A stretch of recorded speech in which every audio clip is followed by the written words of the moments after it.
Hello বন্ধুগণ, সবাই কেমন আছেন? আশা করি ভালো আছেন। আপনাদের জন্য নিয়ে আসলাম নতুন আরো একটা রেসিপি। আজকে তৈরি করবো স্যান্ডউইচ। এই হচ্ছে স্যান্ডউইচ তৈরির উপাদান। আজকে আমরা তৈরি করব কোল্ড স্যান্ডউইচ। কোল্ড স্যান্ডউইচ বানানোর জন্য এই উপাদানগুলো লাগবে। প্রথমে দিয়ে নিচ্ছি টক দই, তারপর দিয়ে নিচ্ছি মায়োনেজ, গ্রিন ক্যাপসিকাম, দিয়ে দিচ্ছি বাঁধাকপি, মাশরুম, সুইট কর্ন, সামান্য লবণ, আর দিয়ে দেব গোলমরিচ। এগুলোকে ভালো করে মিক্স করে নিতে হবে। তৈরি হয়ে গেল উপাদানটি। এখন স্যান্ডউইচের জন্য নিয়ে নিলাম পাউরুটি। পাউরুটির সাইডগুলো কেটে নিতে হবে।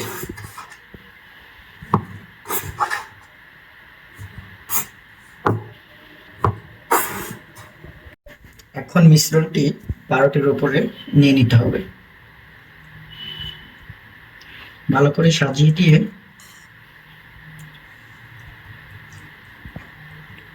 তৈরি হয়ে গেল কোল্ড স্যান্ডউইচ।